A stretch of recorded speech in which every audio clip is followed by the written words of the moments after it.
भाई इस बार ये बात तो तय है कि एसएससी सीजीएल और एसएससी एमटीएस का जो रिज़ल्ट है उसमें झोल तो बहुत बड़ा हुआ है। लेकिन मैं आप सबको ये भी बता दूं कि होने वाला कुछ नहीं है, क्योंकि एसएससी एमटीएस और एसएससी सीजीएल का एग्ज़ाम कराने वाले ये बहुत अच्छे से जानते हैं कि जो लोग चिल्ला रहे हैं उनको चिल्लाने दो। वो कुछ दिन चिल्लाएंगे, चिल्लाने के बाद में थक जाएंगे और जब नया नोटिफिकेशन आ जाएगा तो बिल्कुल शांत होकर चुप होकर बैठ जाएंगे। ये अच्छे से जान गए हैं एसएससी एमटीएस और एसएससी सीजीएल की एग्ज़ाम कराने वाले, बहुत अच्छे से जान गए हैं। इसीलिए इस तरीके के वाहियात क्वेश्चन पूछते हैं, इस तरीके के मतलब उन क्वेश्चनों को क्या कहें, ऐसे ऐसे क्वेश्चन पूछते हैं जिसमें पढ़ाई का कोई मतलब ही नहीं होता। इतना घटिया लेवल कर दे रहे हैं एसएससी एमटीएस एसएससी सीजीएल के एग्ज़ाम का कि ऐसे ऐसे क्वेश्चन पूछते हैं जिनको लड़का कभी पढ़ेगा ही नहीं। उनको कौन पढ़ेगा ऐसे ऐसे क्वेश्चन को। आप लोग देख रहे होंगे कैसे कैसे क्वेश्चन हैं कि डीजे वाले बाबू गाने में ये और वो। भाई ऐसे ऐसे क्वेश्चन अगर पूछोगे, जो पढ़ाई का स्तर है, जो एजुकेशन का लेवल है, वो कहाँ जाएगा। जानबूझ के ये ऐसे क्वेश्चन पूछे हैं। दोस्तों सबसे पहले तो मैं आपको बता दूं कि एसएससी सीजीएल की जो आंसर की है और मार्क्स है वो आउट हो गए हैं। इसको किस तरीके से डाउनलोड करना है और किस तरीके से इसको देखना है मैं आपको बता देता हूं, फिर इसके बाद में बात करते हैं हम लोग। दोस्तों अपने मार्क्स या आंसर की देखने के लिए आप सरकारी रिजल्ट पे जा सकते हैं, या मैं ये दोनों लिंक आपको डिस्क्रिप्शन में दे दूंगा। आप जैसे ही आंसर की देखने के लिए क्लिक करेंगे तो यहाँ पर इस तरीके का इंटरफेस आ जाएगा। आप यहाँ पर अपना रोल नंबर फिल करेंगे और यहाँ पर पासवर्ड जो आपके एडमिट कार्ड पे आया होगा वो आपकी डेट ऑफ बर्थ ही होगी, वो सब कुछ फिल करने के बाद में आप यहाँ पर ये कैप्चा फिल करके लॉगिन करेंगे और उसको देख लेंगे। इसी तरीके से आपने मार्क्स भी देख लेंगे। मैं ये लिंक अपने इस वीडियो के डिस्क्रिप्शन में आपको दे दूँगा। चलिए अब हम देख लेते हैं कि जो एसएससी है वो किस तरीके से बच्चों के साथ में बच्चों को परेशान कर रही है और किस तरीके से वो बच्चों के साथ में स्कैम कर रही है। देखो सबसे पहले तो ये लोग जो नॉर्मलाइजेशन करते हैं, ये आज तक किसी को ये नहीं समझ आता है कि ये नॉर्मलाइजेशन करते किस बेस पे और करते किस तरीके से।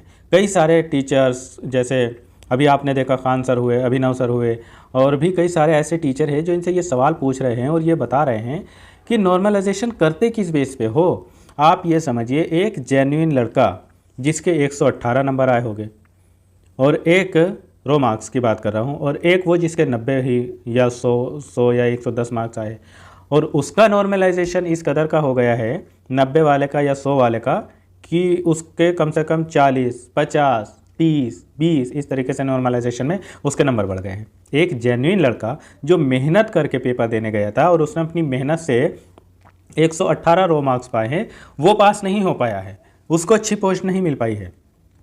और एक वो लड़का जिसके नंबर उससे कम थे, वो नॉर्मलाइजेशन के मार्क्स पाके जॉब पा गया है। अब आप खुद सोचिए, उसको तो फ्री के नंबर मिल गए। ठीक है, आप नॉर्मलाइजेशन करते, पहली बात तो नॉर्मलाइजेशन का ये जो सिस्टम है यही ख़त्म होना चाहिए। पूछो क्यों?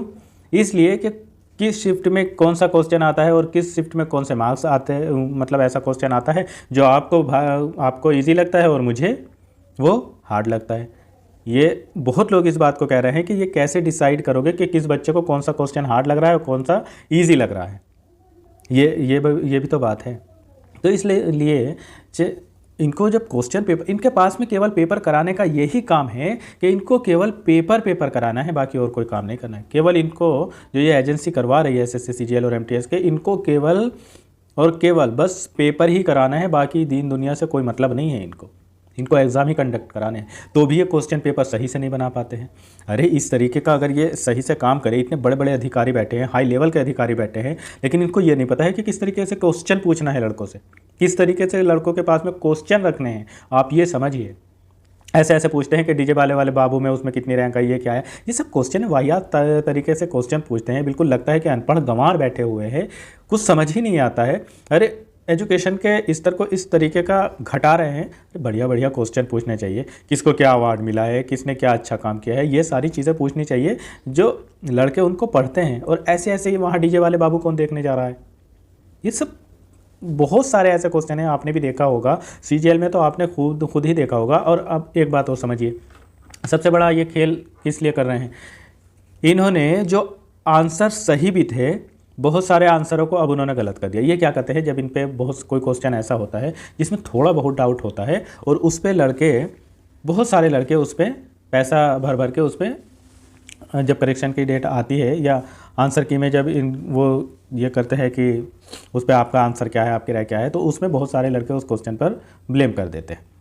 अब अगर वो आंसर सही भी है, अगर वो आंसर सही भी है तो ये उसको क्या करते हैं, ये उसको गलत कर देते हैं उनके हिसाब से, क्योंकि इनके तो पैसे बन गए और बहुत सारी संख्या को देख के ये उसको गलत कर देते हैं। अरे जो चीज़ सही है वो सही हो, चाहे जितने लोगों ने उस पर वो किया हो, आंसर की में सुधार करने के लिए कहा हो, लेकिन जो आंसर सही है जेन्युइनली तरीके से जो सही है उसको तो सही रहने दो। अब उसमें क्या होता है, जिस लड़के ने आंसर अपना सही दिया था अब उसका तो 1 नंबर कट हो जाएगा, और अगला जो करेगा जिसने उसका सही हो गया तो उसको मार्क्स मिल गए 4 नंबर। अब इस तरीके से अगर 5-6 क्वेश्चन भी हो गए तो वो बताओ वो उसका बढ़ जाएगा ना, और जो सही आंसर करने वाले हैं वो घट जाएंगे।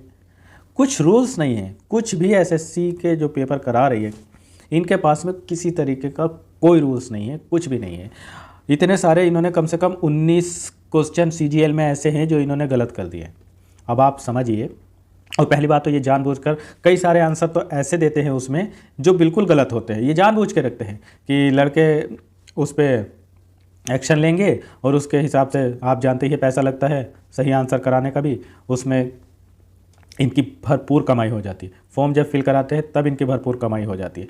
मतलब एक स्टूडेंट को लूटने का धंधा चला हुआ है, ये समझ लियो। नौकरी इनको देनी नहीं, और जो स्टूडेंट है बेचारे पढ़ाई कर रहे हैं, घर से दूर रह के 5-5 6-6 सालों से जो तैयारी कर रहे हैं, उनको लूटने का काम इन्होंने किया हुआ है।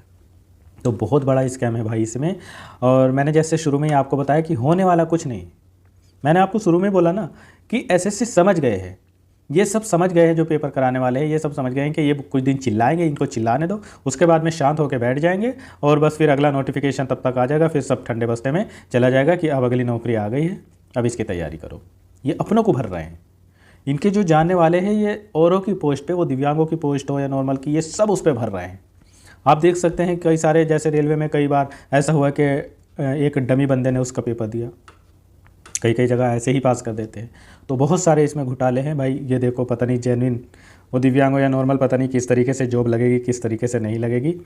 इस तरीके का इनके आंसर को देखकर और इनकी इतनी गंदी भाषा को देखकर और इनके नॉर्मलाइजेशन के रूल्स को देखकर मुझे नहीं लगता कि जो एक बंदा है जो ईमानदारी से तैयारी कर रहा है वो आज के दौर में पास हो पाएगा। क्योंकि पास तो वो हो जा रहा है जिनको मेहनत नहीं करनी है और जिनको बस फर्जी में नौकरी ले लेनी है, वो ही यहाँ पर पास हो रहे हैं। अब 100 में से 40-50 अगर हो भी जाए तो क्या फ़ायदा, 100 के 100 जेन्युइन लोग पास होने चाहिए ना। 100 के 100 अगर जॉब की लगे तो जेन्युइन लोगों की लगे, तब तो कुछ लगे कि हाँ इतने बड़े स्तर पर जो एग्ज़ाम कराया जा रहा है उसमें लड़के पास हो रहे हैं। लेकिन ऐसा इनके ऊपर कोई फ़र्क नहीं पड़ेगा। इनको चाहे जो कर ले, चाहे कोई कितना कोर्ट चला जाए, कुछ भी कर ले। बहुत आप देख रहे हैं यूट्यूब पे बहुत सारे ऐसे सर टीचर हैं, जो ऐसे मैडम हैं जो बहुत आवाज़ इस बारे में उठा रहे हैं, लेकिन देखो क्या होता है, कितना इसमें सुधार आता है। इसलिए आप मेहनत तो करते रहिए। मैं क्या कहूँ, ये थोड़ा ना कहूँगा कि मेहनत ना करिए, पढ़ाई लिखाई छोड़ दीजिए, बिल्कुल ना छोड़िए, अच्छे से मेहनत करिए ताकि ये जो भी क्वेश्चन पूछे सबके आंसर आपके पास में हो। पूछ लो, क्या पूछोगे। मिलते हैं फिर किसी और वीडियो में। Thank you so much.